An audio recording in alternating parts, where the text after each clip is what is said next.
Good morning. I am Sandy Kimmerly, and one of the practitioners here at the Center for Spiritual Living.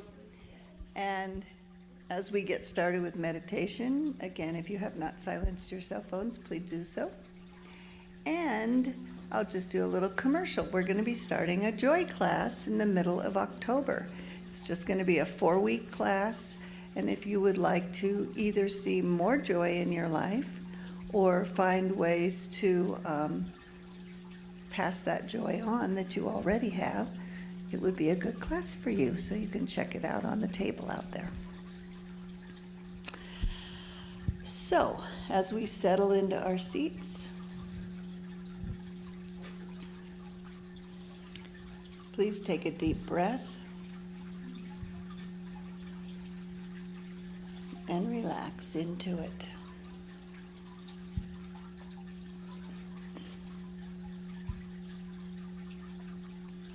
Michael Singer, a writer and speaker, tells us that we have a thought that is interrupting our good occasionally. This interrupts our joy, our positive energy, and when these thoughts arise, let them go. Let them pass through and just keep on going. Relax and release. Please take another deep breath and relax and release.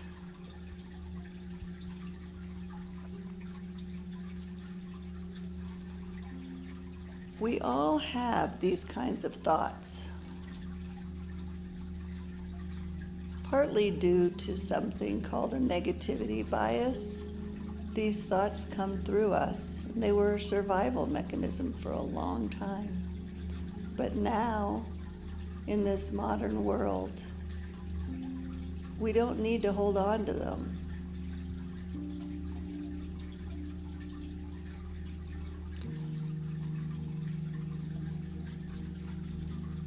Some of these thoughts are old thoughts that have stuck with us for a long time, even though they no longer serve us.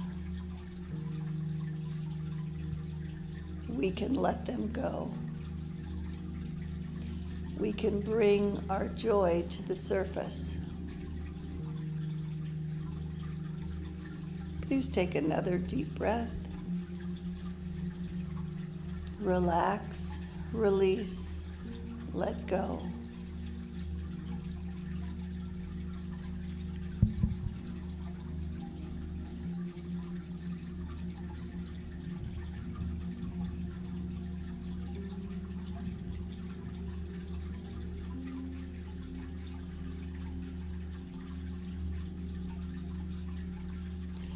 Now, in this relaxed state, you will think some thought.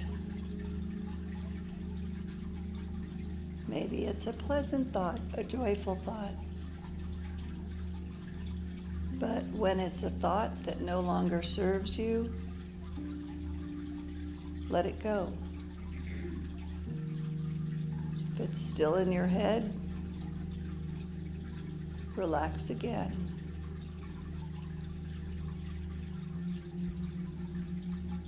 Spirit will take this thought. Relax and release.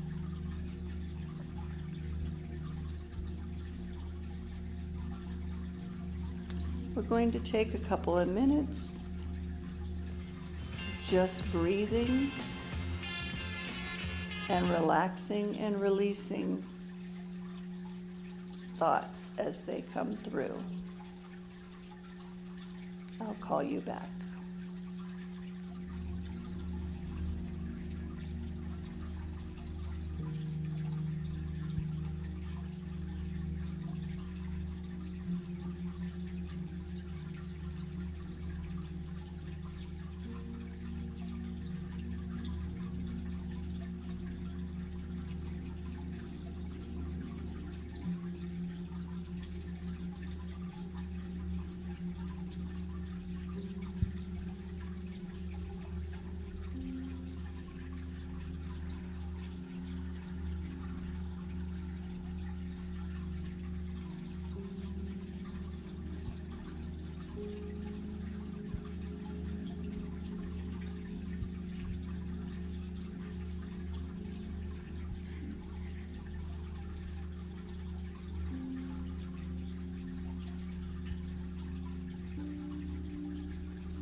Releasing thoughts that no longer serve you frees you up to concentrate on new ideas, new thoughts,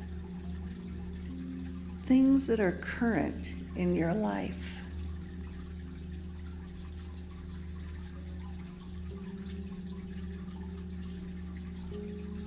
However, sometimes even these new thoughts don't serve you.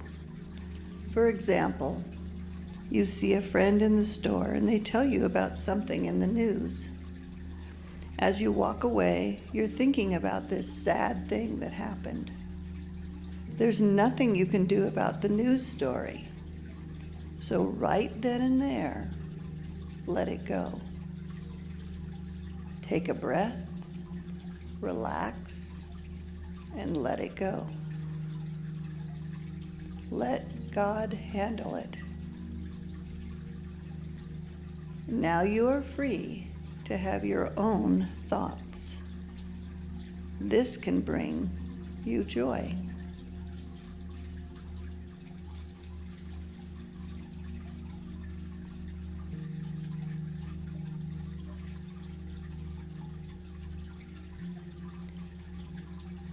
Now take a few minutes to allow your thoughts to come and practice, relax, and release with the ones that don't serve you.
I find that occasionally, or more often than that, it's hard to let go of some thoughts.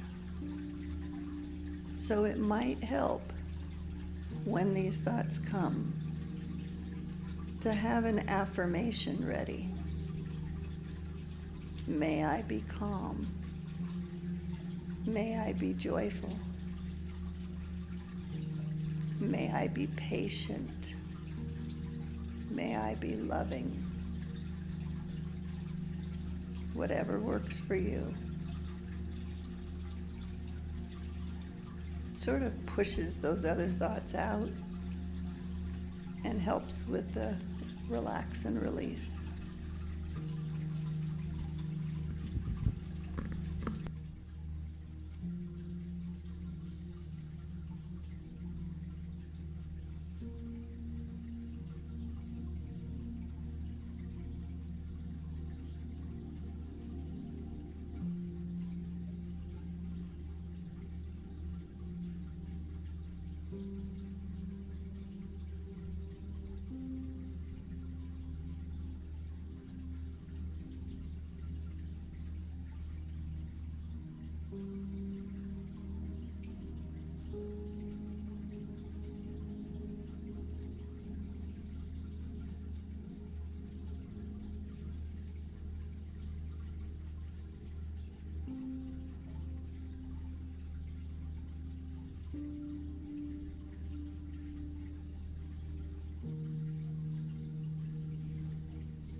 please start to wiggle your fingers and toes and come back into the room.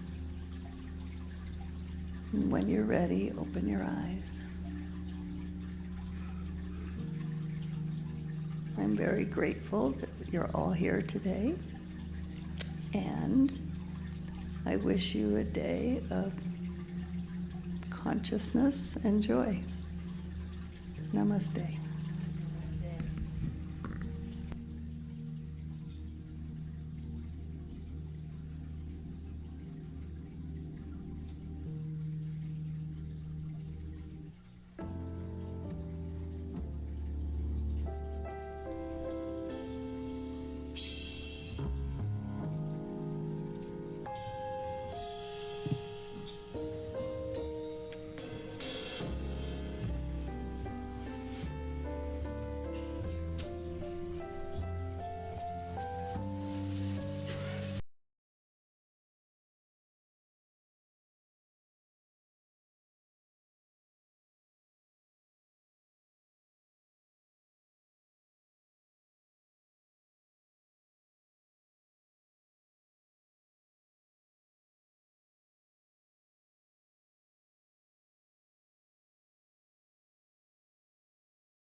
Ready?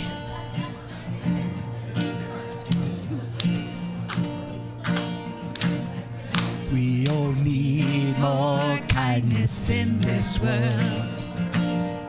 We all need more kindness in this world. You may look high and low, but there's no place else to go. We all need more kindness in this world. We all need more loving in this world. We all need more loving in this world. You may look high and low, but there's no place else to go. We all need more loving in this world. We all need more laughter in this world. Ho, ho, ho, ho. We all need more laughter in this world. You may look high and low, but there's no place else to go. We all need more laughter in this world. We all need more friendship in this world, and it's here. We all need more friendship in this world. You may look high and low, but there's no place else to go. We all need more friendship in this world. We all need more peacetime in this world. Oh, yes, we do. We all need more peacetime in this world. You may look high and low, but there's no place else to go. We all need more peacetime in this world. We all need more kindness in this world. We all need more kindness in this world. You may look high and low, but there's no place else to go. We all need more kindness in this world. Thank you. Oh, I have a mic. I don't need this one anymore. Oh, you have a, Well, I have awesome. a lapel. Awesome. Yay. All right. Let's see how it works with swinging beads and jackets. How good that goes. Good morning. So it is my first official Sunday after installation, which was so beautiful. Yay! I think it's still unfolding. And someone asked me, someone told me, I'm sorry, I couldn't be there. And I was like, I don't know if I was fully there either, because my heart was so open. And I'm internally grateful to this community and all the hard work the volunteers did. And I am really in prayer because I want to show that you in a tangible and distinguishable way. So, but right now you have my heartfelt gratitude. And one of the things that it showed me was we have lots of volunteers and people that are willing to do things, and we just need to organize them and get them going. So if you have a desire to help us with that, please come see me. I am open for those conversations. Okay, well, welcome to Prescott CSL. We, for those of you online, again, at home, eating ice cream, cereal, laying in bed, doing your work, we appreciate you. Please come see us down here and let us hug you up, love you up, and share in our connection of a very wonderful spiritual community. Have practitioners, they like to pray. And you know, I read something by Donald Graves today, Reverend Donald Graves, that said, prayer isn't a beseechment. Of course, we know this if you've taken a class. And it is not, you know, we often pray when we need something, we need more money, we need a job. But he said if we could look at prayer as, from right where we're at, a desire for expansion and consciousness, or an expansion of the reality that is current to just be bigger and greater. And I thought that is a really amazing way to look at prayer, that it takes us out of the need going out and to the desire. And as human beings, we all have desires, and God wants you to have your fullest desire. And most importantly, God, your internal self, wants you to know that part of yourself greater. And prayer connects us with that. And so that's what they help us do. They help us connect to that part of ourselves which we might feel disconnected to in times of turmoil. However, even in times of joy, they can help you increase that and carry that energy fully until your desires are come to fruition. So a couple things I wanted to talk to you about. We finished the prayer wall. Now you might see when you come in the beautiful teal blue wall with Kuan Yin. I want to talk about Kuan Yin. And 6 years ago, I saw her on Facebook. She was white plaster. And something drew me to her. I didn't have a place to put her. She's been sitting in my office collecting dust for 6 years. And this desire started coming to me in a way because there was a wall at the center I left, and people would put their hopes and dreams on this wall with a magnet. And I always loved that idea.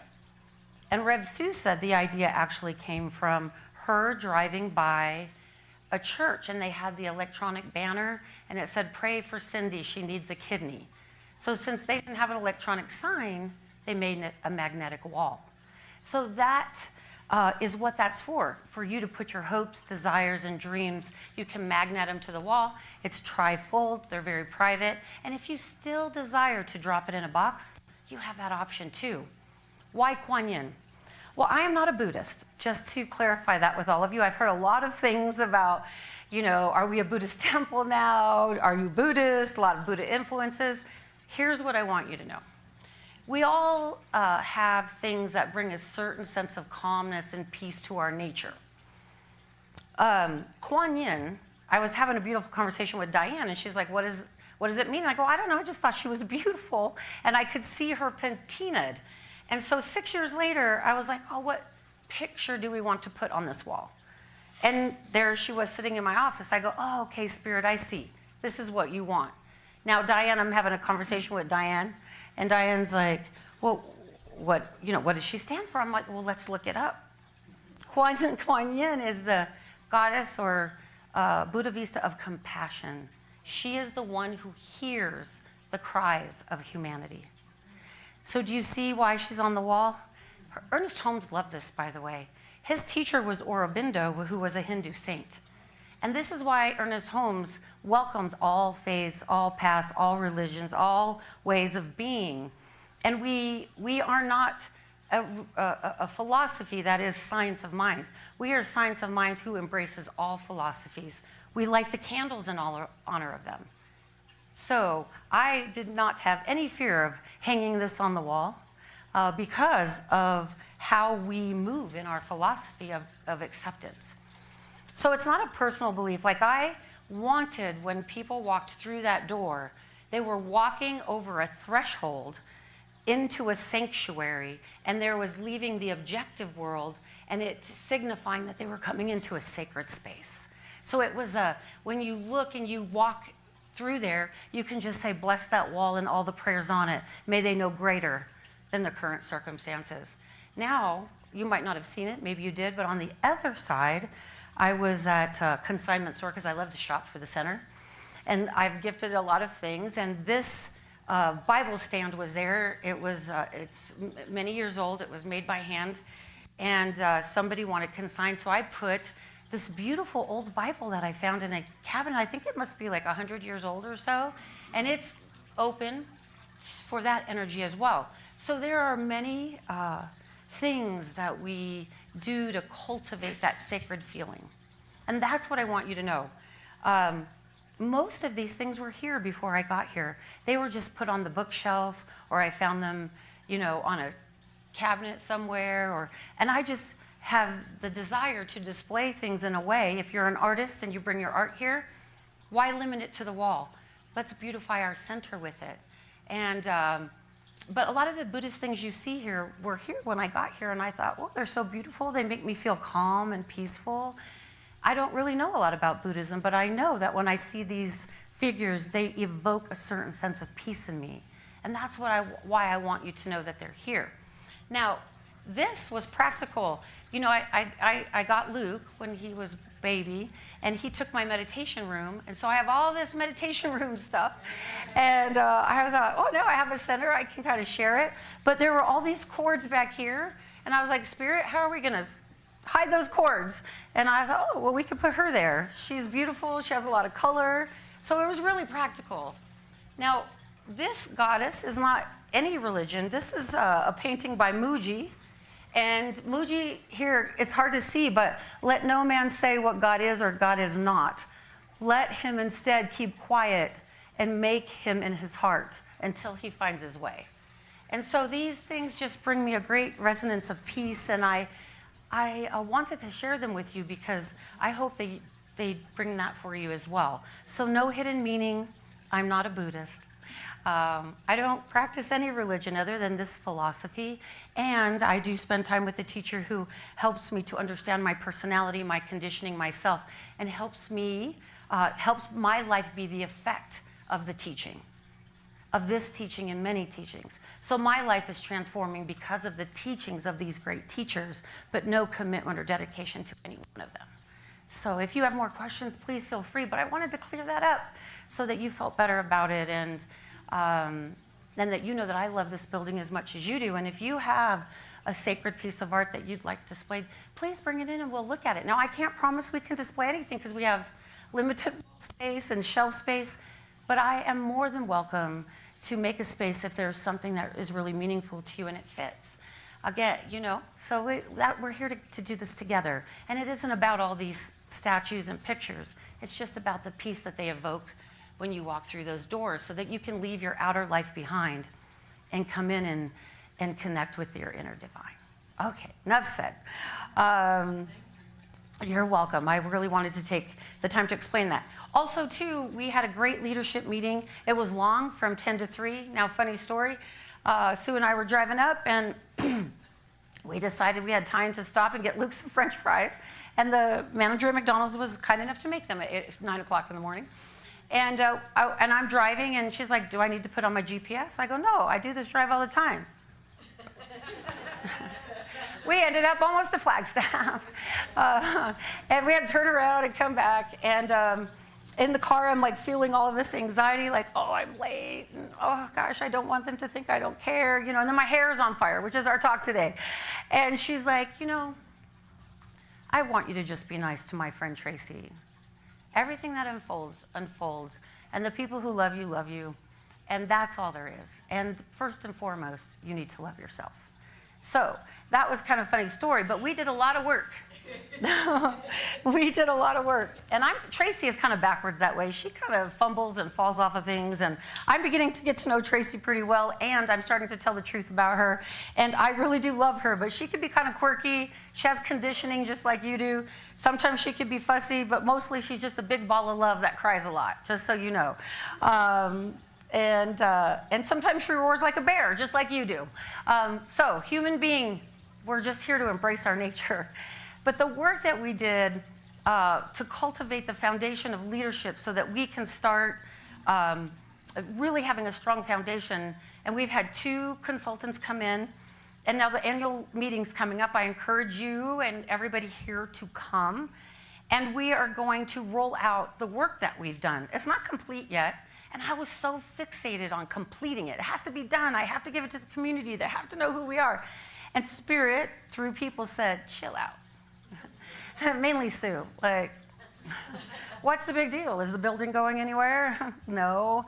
Is God on a time frame? No. And she's like, all right, then let's just take our time and do it the way the community wants it done. So we're going to share some of those things with you in the upcoming meeting. And then what we're going to do is take what we, as a leadership team, think that you may like, and then we're going to share that with you in a survey for those of you who like computers, and a paper survey for those of you who don't.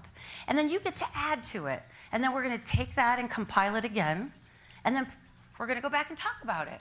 And then we'll have a family meeting, something new for us. And we'll start to cultivate this cycle of energy where everyone gets to participate in what I have been told, our center. I get told that a lot. This is our center. And I'm like, I'm in the hour? And so I wanted to find a way to honor that and to have your voice heard. So that is coming. Please give me some time. Just know that we want to share it with you. We want to reveal it. We want your input. And we want to come up with a solid foundation, a solid vision, a solid mission, a solid purpose statement. Because the ones we have were created when I wasn't here, so I want to be a part of that. And we are going new places. So more to come on that. I know a little wordy, but I really felt in my heart that I wanted to share these things with you today. And I appreciate if you keep the highest vision for our center, for our work, and when you were, when you receive these things, you'll know well ahead of time to really go into prayer and to expand what currently is. And you know, that prayer is to know in our minds that there's so much more than what we're experiencing now. Okay? And much love, much appreciation.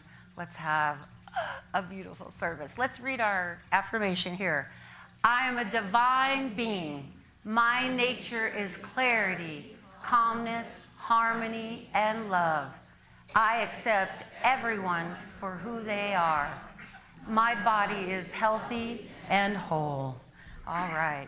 And one last thing about Kuan Yin, you know, I told you she was white plaster, so Fish and I bronzed her. I painted that thing, so it's just so beautiful. So please try to enjoy her and, you know, just meditate and just stop and pray for those who have left something on the wall. Okay? Thank you. Thank you, Miss Sandy. I'm going to grab my water.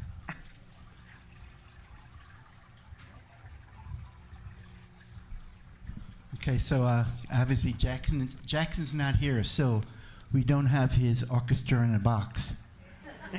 So you will have to be the orchestra. We're going to do that beautiful song that by Michael Gott that Karen Drucker does. And I want you to sing it like it's a love song, like you're singing it to your beloved. That give that emotion, that feeling, that soul in it. And be the violins, be the oboes, be the, all those instruments that come out of that little thing over there.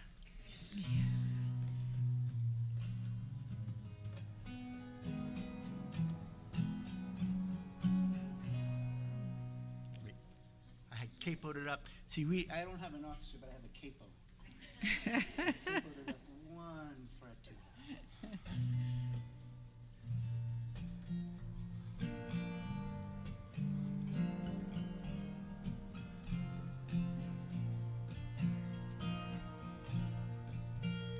In this moment, in this place, I remember who I am, letting fear and worry fall away from me. I open my eyes and see there is only love. There is only love. Love that heals, love that sets us free. There is only love. When I lose myself, when I feel I've lost my way, when I go inside and quiet my mind, I hear Spirit gently say, there is only love. There is only love. Love that heals, love that sets me free. There is only love. There is only love. There is only love. Love that heals, love that sets me free. There is only love.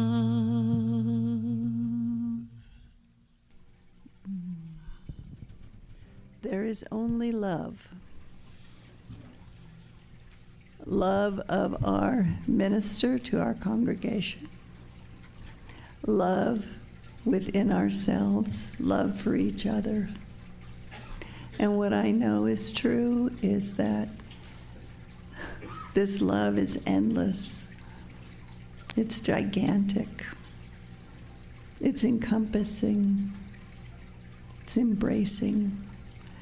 And as such, we are all one. And so I am so very grateful for this. I'm very grateful for every person that's in this room and watching at home. And that this will be a beautiful service, and every one of us will get exactly what we need. And so I simply send it into the law, knowing that it is done. And so together we confirm this by saying, and so it is. So this morning, thinking a little bit about this love, this joy, and what's our part of this. So listening to the beautiful fountain here, and think a little bit about rocks in a stream. They interrupt the current. They cause the water to move in different directions or fall over the rocks. Imagine that the water is your mind. Your thoughts are like the rocks. They interrupt your own peaceful thoughts. If you want calm waters in your life, you need to remove your rocks, your negative thoughts. As Michael Singer tells us, that we need to let go of many of our thoughts and simply relax and release. And so today we're going to do that. We're going to take a moment, take a breath, relax, and release any rocks that are not serving you. Hold on to the diamonds. So I'll give you just a minute to contemplate that.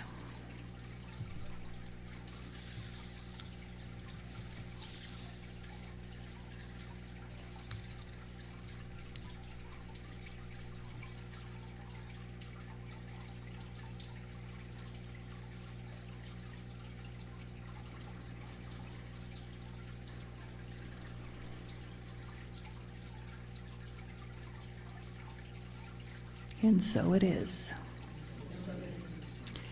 And I'd like the candle lighters to come forward.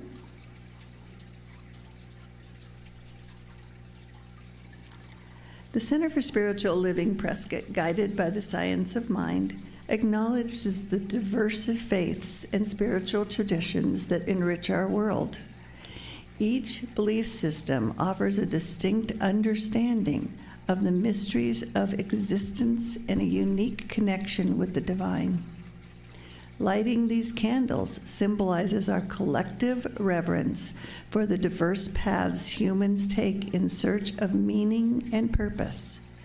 In this shared moment, we affirm and celebrate the multiplicity of the human experience. We light a candle for Christianity based on the teachings of Jesus the Christ, who taught the path of love, forgiveness, and healing by the presence within. For Islam and its teaching and belief in the one and only God, creator of the heaven and earth. For Judaism, a community of shared laws, traditions, and family ties, which began with the covenant between Abraham and God. For Buddhism, the middle path of non-attachment that ends suffering. For Hinduism, the path of knowledge, action, and devotion. For the traditions of indigenous peoples everywhere, and their close and sacred ties with earth, sky, and waters. For Baha'i, the path of unity and peace. for the goddess traditions, celebrating the power and wisdom of the feminine energies, including nature and nurture. And for the science of mind, a philosophy of life that teaches there is a power for good in the universe, and we can use it.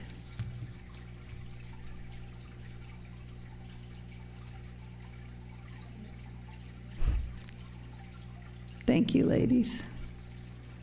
And can we please say together our affirmation? I am here for God. My purpose is to express the nature of God as love, abundance, and joy in everything we do. The good I seek for myself is what I desire for all people everywhere, and so it is.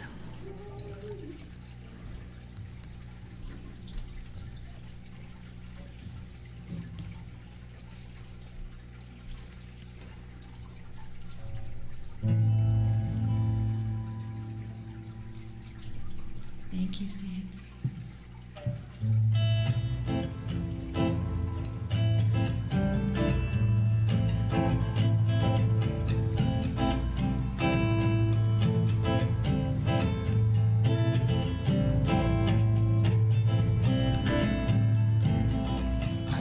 Peace like a river flowing through my soul. Peace like a river. Oh, oh, oh, yeah, there is peace like a river flowing through my soul. Peace like a river. Oh, oh, oh, there is joy like a fountain flowing through my soul. Joy like a fountain. Oh, oh, oh, there is joy like a fountain flowing through my soul. Joy like a fountain. Oh, oh, oh. And the river is wide. Peace and honey on the other side. Other side. The river is wide. Milk and honey on the other side. There's peace like a river flowing through my soul. Peace like a river. Oh, oh, oh, yeah. There's peace like a river flowing through my soul. Peace like a river. Oh, oh, oh. My tears like the raindrops flowing through my soul. Tears like the raindrops. Oh, oh, oh. My tears like the raindrops flowing through my soul. Tears like the raindrops. Oh, oh, oh. And the river is wide. Milk and honey on the other side. Other side. The river is wide. There's milk and honey on the other side.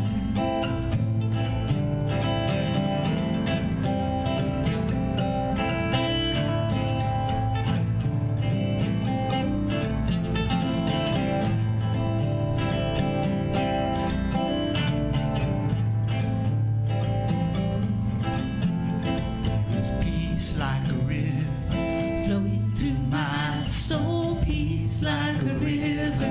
Oh, oh, oh. There's peace like a river flowing through my soul. Peace like a river.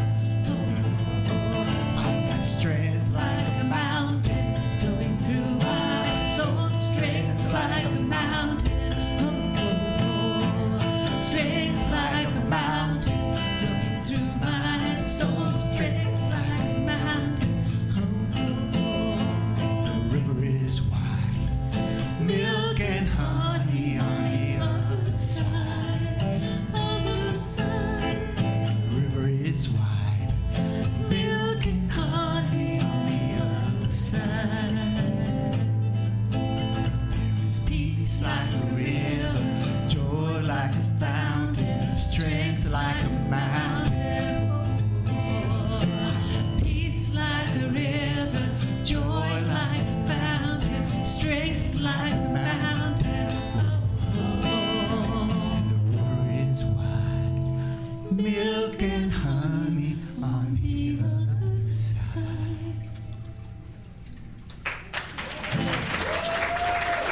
Thank you.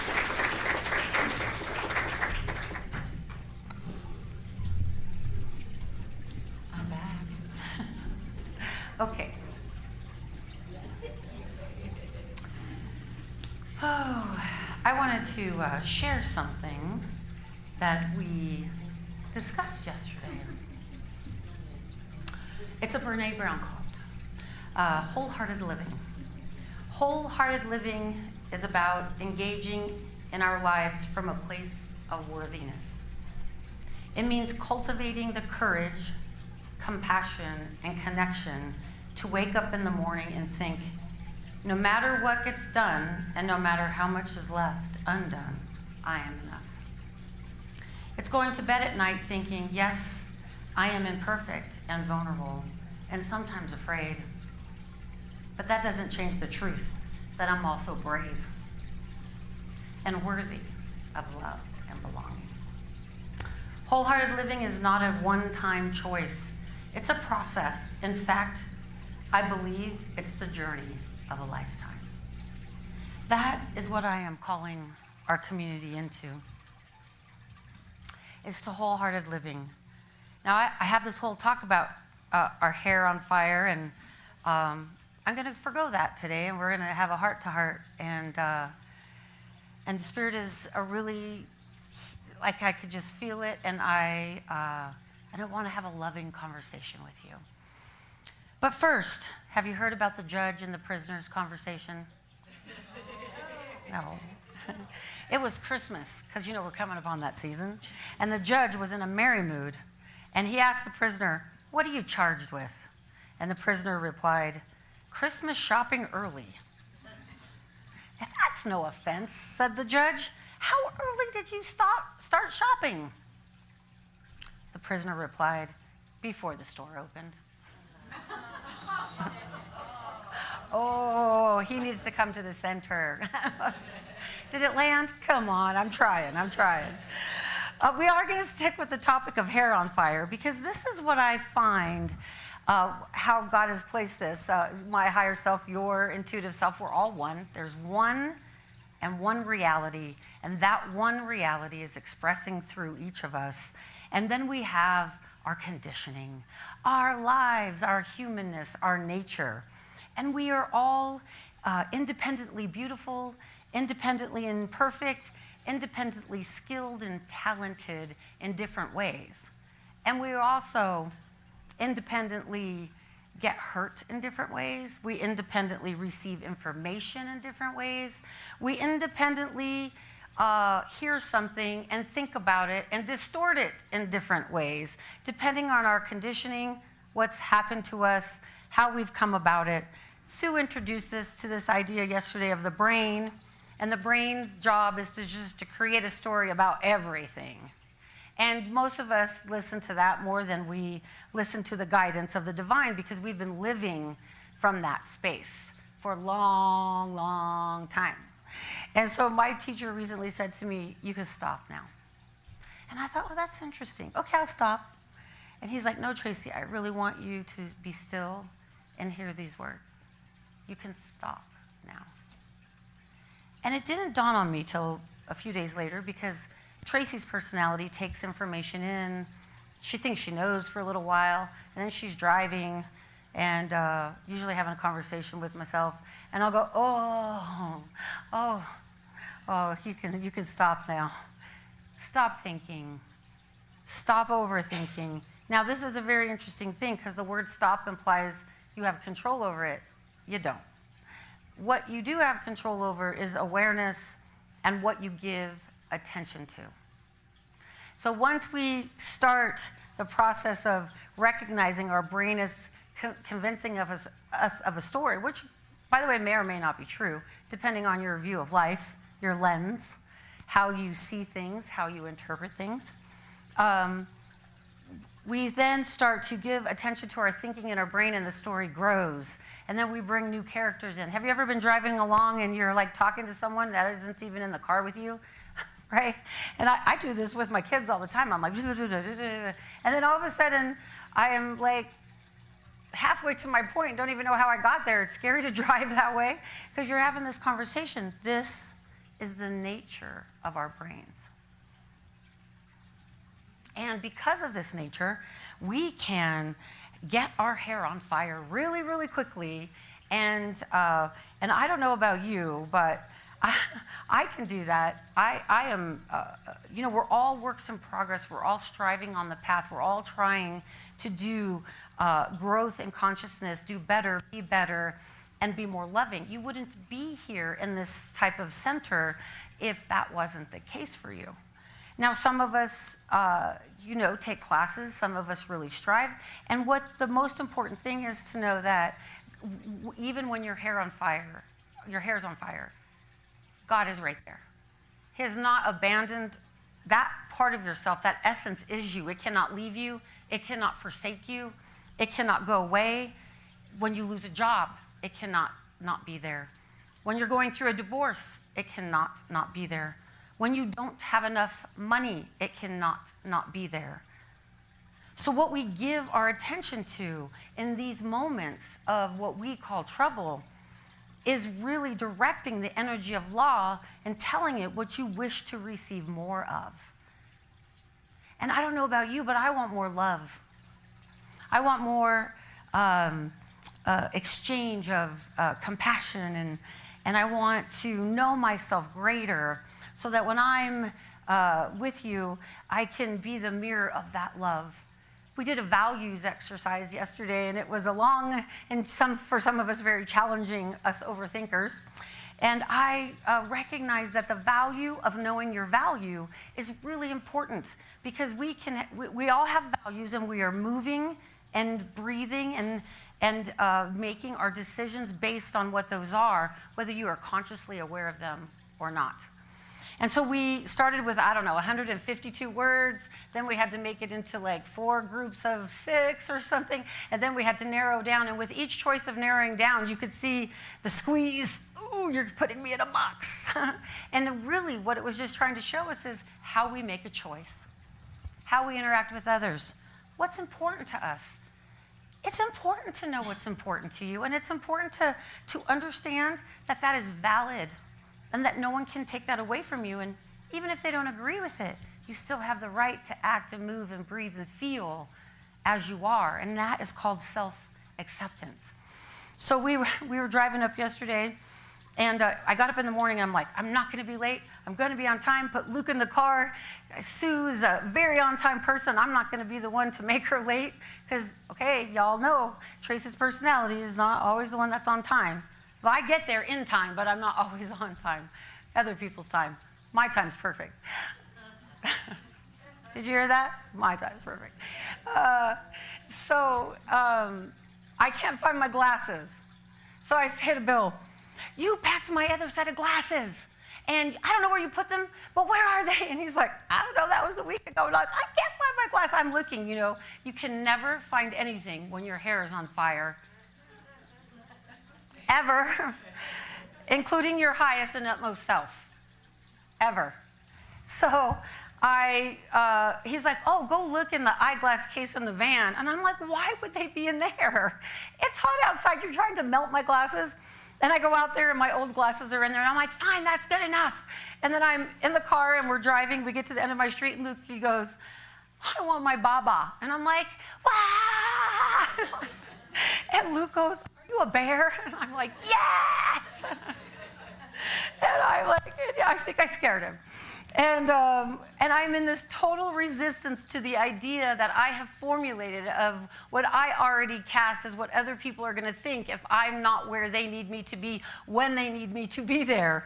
And that Sue is going to be like, oh, that Tracy, man, I should have drove myself, These stories are formulating. And I share this because I'm a person, and I know that it happens to you, because it's the same thing that we share other than our highest self is our human experience.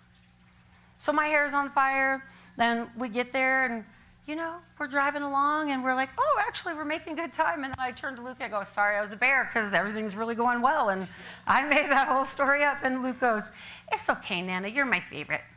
I was like, oh. There's nothing like a validation of a 2-year-old. Because later that night he said, you're not my favorite. So you learn real quickly that they have their favorites. But, so my hair is on fire, and God says, Sue is God. God says to me, stop. Just stop.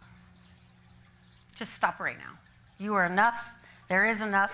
There's enough time. There's enough gas. There's enough food. There's enough money. There's enough everything. And more importantly, you are enough.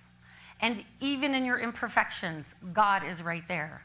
Just because Tracy doesn't get everything done right, makes mistakes, and by the way, does things really great sometimes too, and is the most loving, compassionate, heartfelt person that I've met. And I'm looking at her going, are you talking about me? And she's like, let's just make the drive, and let's just hold this meeting in the highest place possible, and let's just let Spirit unfold it. So we're making great time. And we get to Cordish Junction, and Lukey says, I want French fries. And I'm like, nobody makes fries, like I said, at 9 in the morning. And so Sue goes, I'm going to get out. And so she goes into McDonald's, and I get Luke out, and we go in, and she's like, they're making fries. I'm like, how'd you do that? She's like, I asked. So Luke got his French fries. We get in the car, we're driving, and I see Prescott that way. And I'm like, oh, yeah, that's the way I always go. And then I get to Arcasante Road and Prescott, and I am very directional illiterate. You do not want to put me in charge of reading the map or driving. And so I'm like, oh, yeah, Arcasante Road. And then I'm driving, I'm like, wait, where are we? This does not look familiar. And she's like, I don't know, we didn't turn the GPS on. And then we realized that we're having this really in-depth conversation. And the story started. Oh my God, I'm going to be late. People are there early. You wanted to get set up. You really asked me, let's be early. And I'm like, I've disappointed you. And she's like, yeah, I do that a lot too. And I go, I feel so silly. And she's like, yeah, that's all right. And I go, oh man, my community, they love me, but I don't want them to think. She's like, they're thinking, and it's none of your business. And I was like, oh, I really want to make it my business, And I want to make it all okay, and I want you to think that I'm perfect and that I do things well and that I don't make mistakes, and none of that's true. I'm here to tell the truth. I had a heart awakening recently with my friend Glory G, and I recognize the person that I'm lying to the most is myself. And when my hair is on fire, I am stuck in Tracy, the story, the lie. Clay, can you bring that slide back up that Sandy read, our affirmation, for me? And it's not the lie like, Mom, I went to my friend's house, but I was at the bar. That's not the lie I'm talking about. The lie that I'm talking about is being honest about, hey, I'm doing my best. What you said hurt my feelings. Or, hey, that choice didn't really make me happy. I love you, but it didn't really make me happy. Or, hey, you're doing a great job, Tracy, and saying, thanks, because some days I don't feel like I am. And we all have these moments, don't we? This is the crux of our humanity. So when my hair's on fire and your hair's on fire, and we're in this crooked thought, and we have the discordant thought of the lie, because our truth, our nature is not that. Our truth, our nature is pure stillness, bliss, and joy. So when our hair's on fire and we feel separated or we feel alone, we cannot be this. We cannot be here for God in the fire. But the fire is part of God, because the fire is showing you where your crooked thought is. The fire is showing you where you're separated from your divine. The fire is showing you that this might be your belief, but right now, you're in a discordant idea of it. And so that discordant idea, or the hair's on fire, or the shame, the blame, the guilt, the gossip, whatever, is your pain, my pain, coming to the surface. And if we don't find a trusted advisor to share it with, it becomes really lonely. And then we beat ourselves up for even being that, because we want to be this. And so we're in this like resonance of wanting to be this, So what I had to look at was, everybody has a different idea of what a minister is. So did I. I was raised in a Catholic church, and with priests, and then I've had different experiences, and so have you. And so I realized, oh, you got to be honest about what kind of minister you are, what you love, what brings you joy, and not be ashamed of it, and just know that it's enough. It's enough for me, and it's enough for you, because God has inspired that. I didn't arrive here. I mean, I interviewed, and did all of the steps, and so did other people. But Spirit, one thing you know about me, Spirit is and always will be the foundation. And it is where I try to put my attention the majority of the time. And sometimes I fall short of that mark. And I know you do too. And so we choose to be in a community like this so we can understand that about one another. So that there's no dissonance from my purpose is to express the nature of God.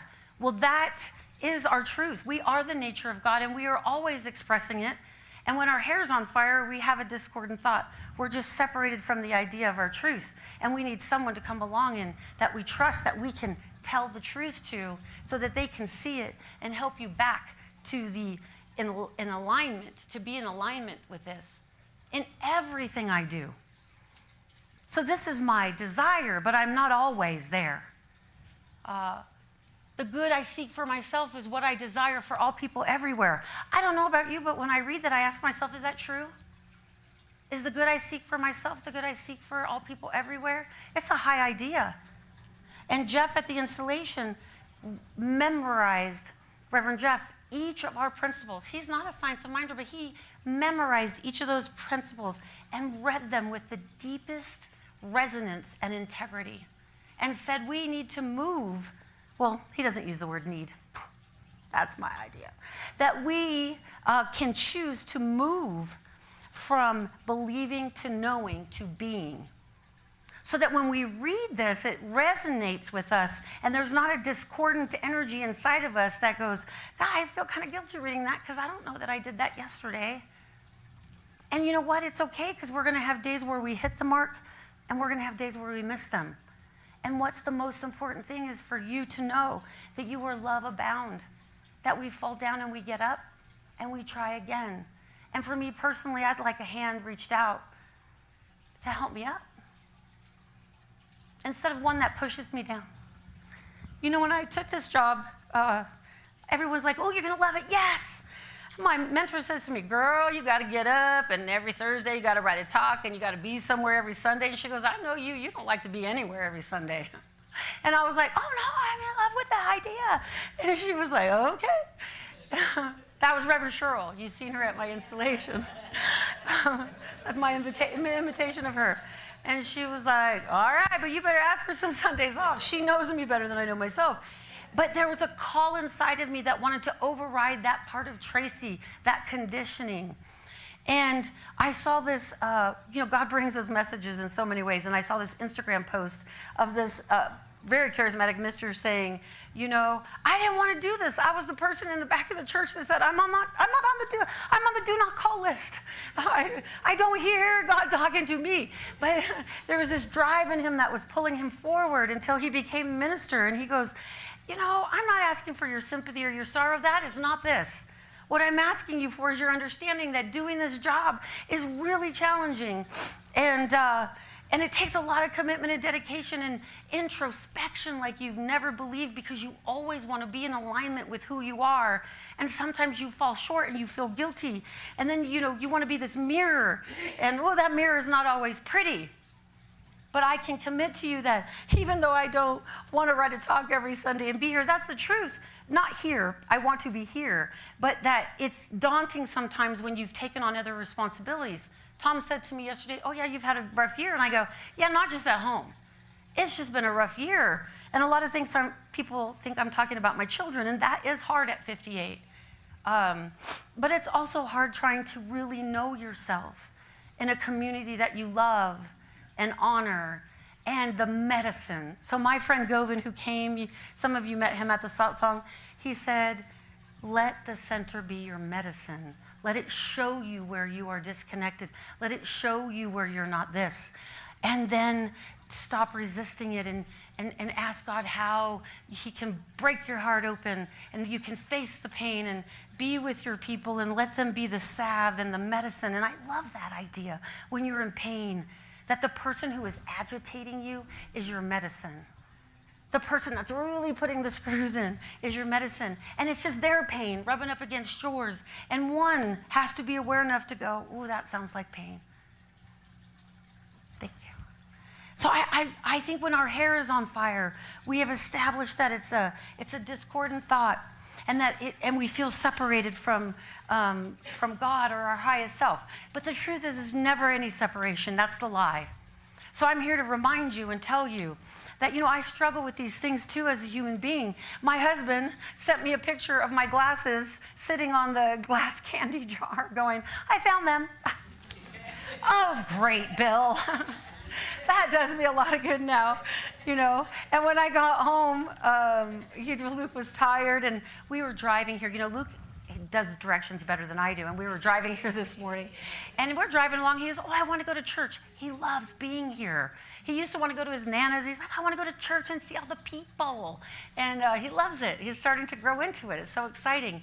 And we're driving, and we're going the right way. Luke thinks we're going the wrong way. So I get, there's not that way, like in the van.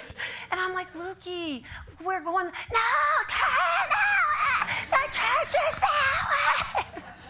And I'm like, Lukey, and Bill's like, be quiet, like, leave him alone. And I'm like, oh, this is how it goes, right? When we want something, we're all screaming, not that way, God is not that way. And you're like, yes, it is. And we're rubbing up, right? And it's hilarious. When you pay attention to life, it's always showing you your medicine. And these analogies and funny things really help us to understand. Something, I hope I didn't leave it, but maybe I did. Maybe I did. Maybe it wasn't meant to be read. Let me see. And then we'll wrap up. So Sue was sharing with us that, Brené Brown really wanted to understand the inner critic. And she did some research, and this was written by Teddy Roosevelt. So I'll close with this. And then you can leave that picture of Luke screaming in your mind, not that way.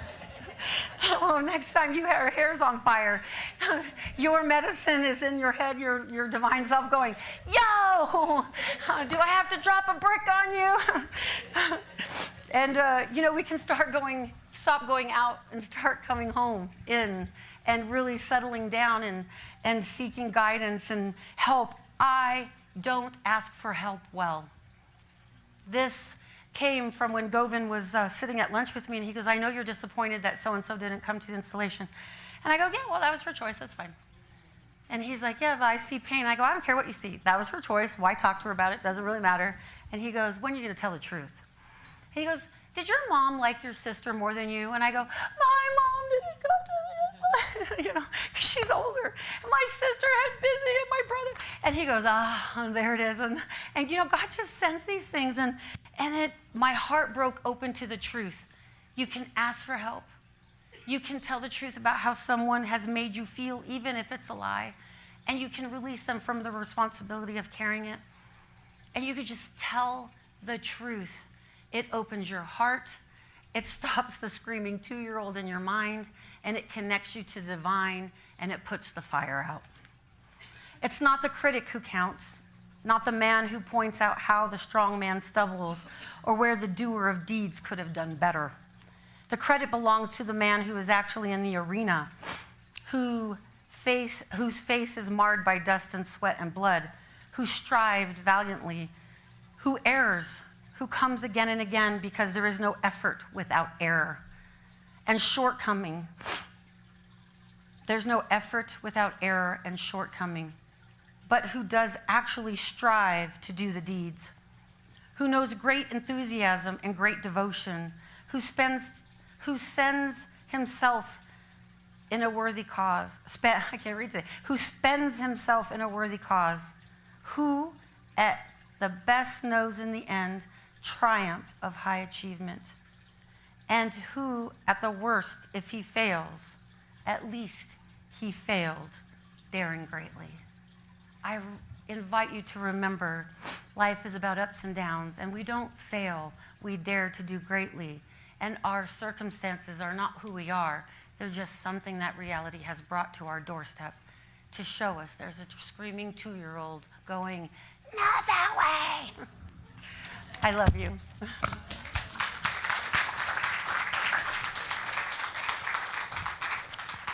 And we'll let that talk stand as a prayer, but we'll just solidify it with a few words. That prayer is the enhancement of the current reality, wishing to expand in greater and greater ways, because your infinite and higher self knows no bounds.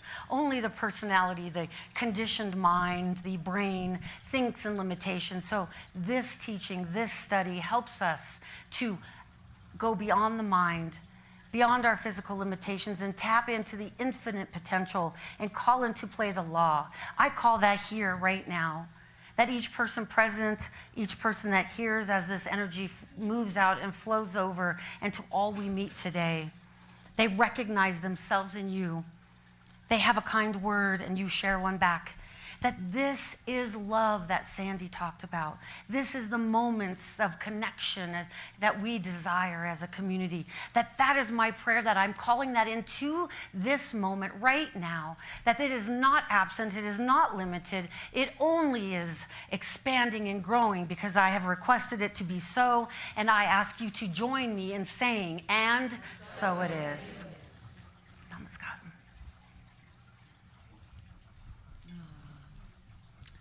Thank you, Reverend Tracy. Beautiful.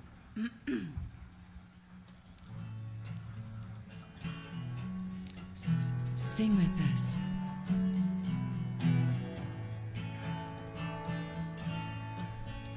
Kind friends all gathered round, there's something I would say. What brings us together here has blessed us all today. Love has made a circle and it holds us all inside. Strangers are as family and loneliness can't hide. So give yourself to love, if love is what you're after. Open up your heart to the tears and the laughter, and give yourself to love. Give yourself to love. I've walked these mountains in the rain. I've learned to love the wind. Been up before the sunrise to watch the day begin. I always knew I'd find you, though I never did know how. Like sunshine on a cloudy day, you stand before me now. So give yourself to love, if love is what you're after. Open up your heart to the tears and the laughter, and give yourself to love. Give yourself to love. Where love is born in fire and planted like a seed. Love can't bring you everything, but it gives you what you need. And love comes when you're ready. Love comes when you're afraid. It will be your greatest teacher, the best friend you've ever made. So give yourself to love, if love is what you're after. Open up your heart to the tears and the laughter, and give yourself to love. Give yourself to love. Give yourself to love. If love is what you're after, open up your heart to the tears and the laughter, and give yourself to love. Give yourself to love. Give yourself to love. Give yourself to love.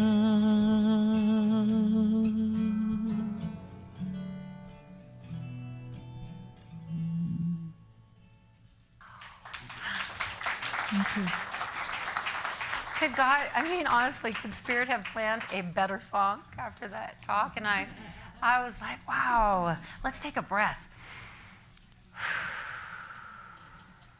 I invite you into just that flow of just giving yourself a break, and then give yourself to love, and then just let it have its way with you. It's quite liberating and a little disorienting. But it is that time in our service where we invite you into the givingness to take us from where we are as a spiritual community, and to imbue and pray that it isn't because we don't have enough that you give, or because you don't have enough. It is that we give because we have more than enough. And our prayer is that from where we are, it grows and expands in consciousness and then in physicality. So let's read our affirmation, knowing the truth of these words. Divine love in and through me blesses and multiplies all that I have, all that I give, all that I receive. Thank you, life.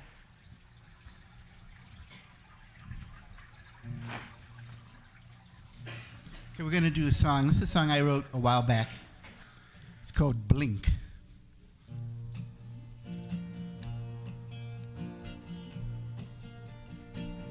Well, the weight of my world, it's falling down round me. Makes me a fool for the world to see.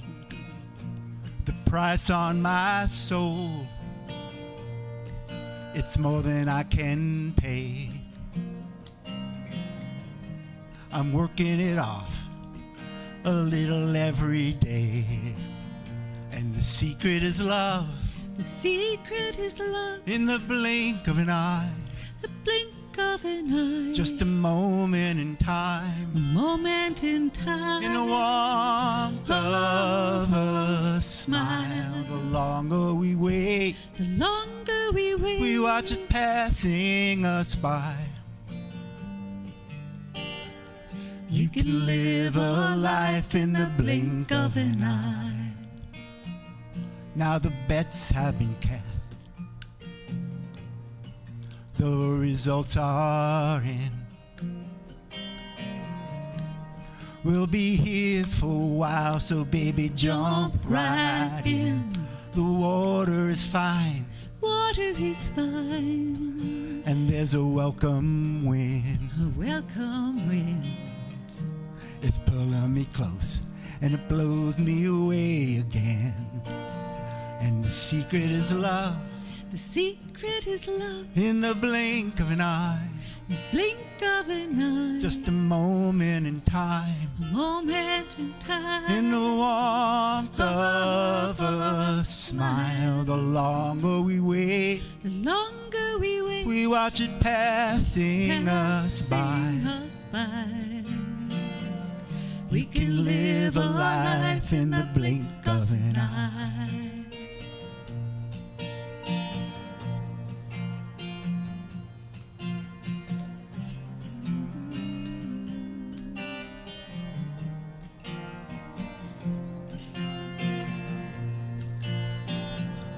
And the secret is love.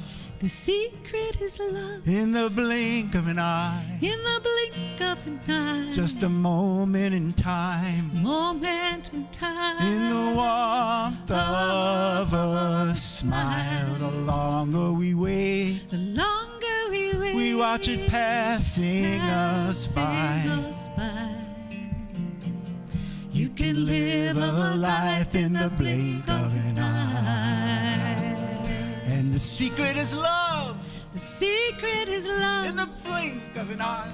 In the blink of an eye. Just a moment in time. A moment in time. In the warmth of a smile, the longer we wait, The longer we wait, we watch it passing us by. us by. You can live a life in the blink of an eye. There's a life to be lived in the blink of an eye.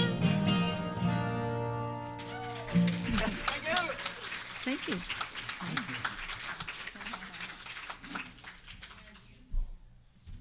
Our wonderful volunteers, our ushers, come forward with the gifts that have been shared with us today.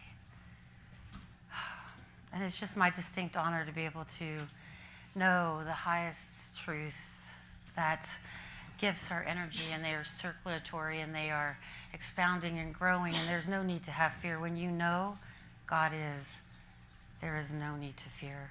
We place all of our faith and trust into this beautiful center, and we know that it is growing and falling in love and expanding in new and different ways, and we're all open to that, including the finances necessary to fulfill all of our desires, new signs, new everything, whatever the case may be. However we want to grow, look, and be, it is already done in the law, and your gifts go to secure this, and we are deeply grateful. And for these words to Spirit and from this community, we send them into the ethers knowing it cannot be returned void. For one thing I know for sure, that God is, therefore we are. And so it is. Thank you. And Miss Kathleen?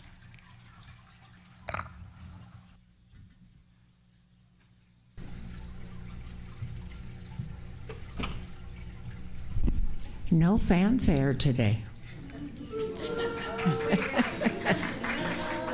No, from Jackson. Good morning. My name is Kathleen.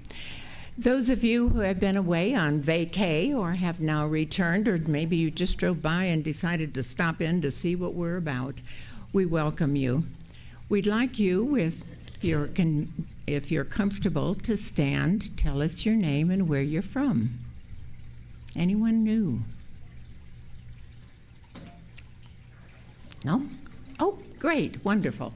I'm visiting my dear sister Nancy from Vermont for a week. Wonderful, welcome.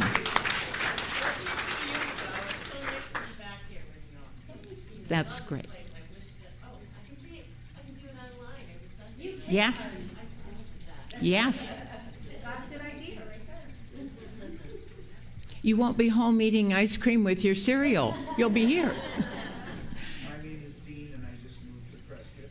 And thought I'd drop in and see what's going on here. Well, welcome. Welcome. Is there anyone else? Well, after service. Oh, so sorry. I'm Heidi, and I've been wanting to come for some time. I'm very interested in your philosophy, and thank you. Thank you for coming.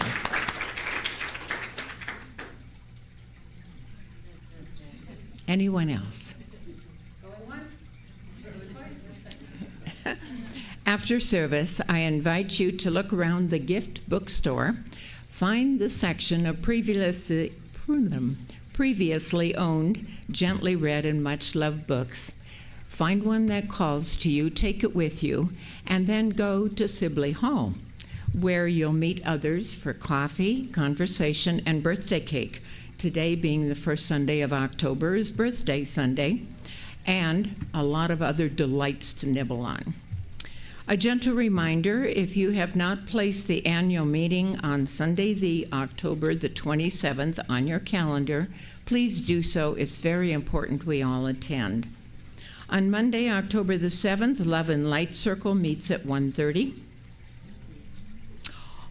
All or most of us can use a little bit more joy in our lives, yes?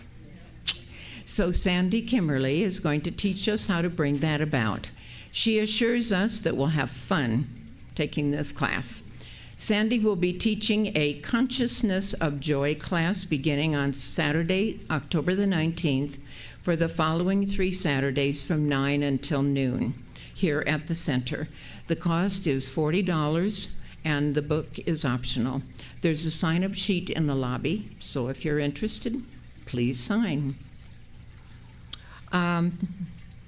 Also, Richard will be conducting a somatics class beginning Wednesday, October the 9th at 5:30.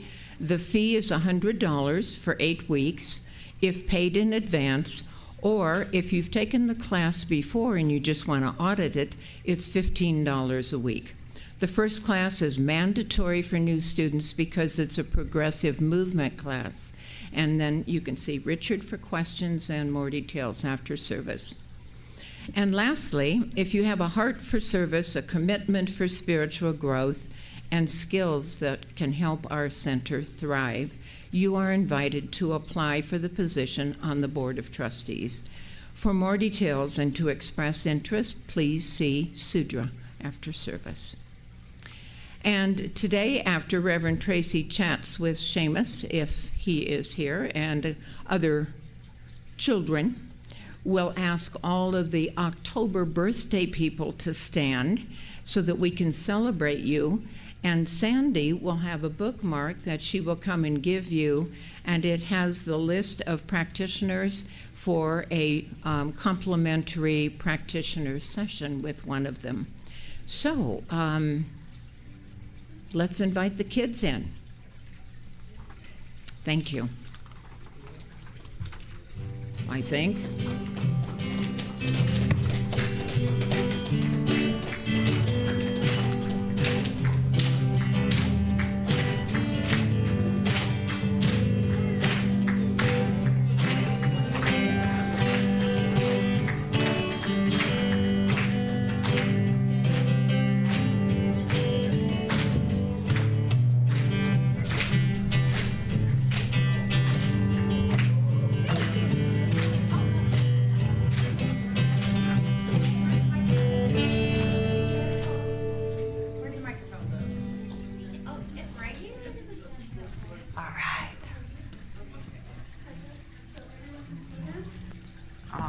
Go, Miss Hare. So today we made a mess. And then we cleaned it up, and that's really what it's all about. And we looked at some of the Halloween stuff. Yeah.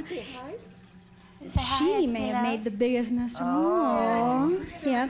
Play-Doh and paint and water. We eventually had to go outside because it was just It sounds like that a joyous time. It was great. All right. I love it. Do you want to say anything? Take bottle out, please. Cars. Cars. Profound. He's a prophet. Hi, Dada. No? Okay.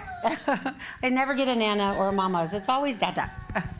Oh, and we've got a race car. All right. And so, Kathleen, we are going to do birthdays, right? Yeah. All right. So if you have a birthday, did you want to do it, please? I will let you do your job. I had 2 microphones going. All right. Okay.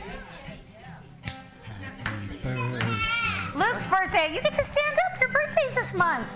They're going to sing happy birthday to you. You ready? No? Okay, we'll leave it down. Birthday to you. Happy birthday. Stand up if it's your month. Happy birthday, dear loved ones. Happy birthday to you. Yay. No. We don't do that.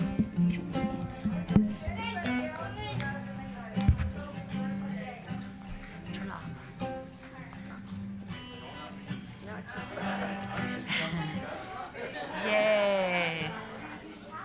We're going to read our affirmation. So everybody stand and let's read this together if you like. Here we go. Something wonderful is happening through me right now. It is happening through my mind, my body, and my affairs. I think it, I believe it, I feel it, I know it, I accept it. Thank you, life. Yay!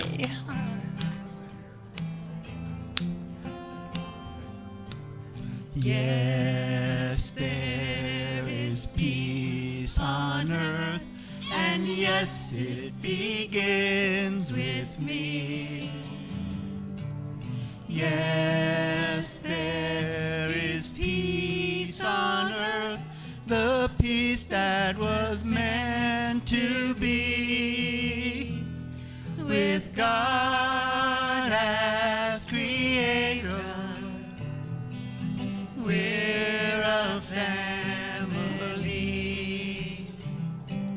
Let us walk with each other in perfect harmony.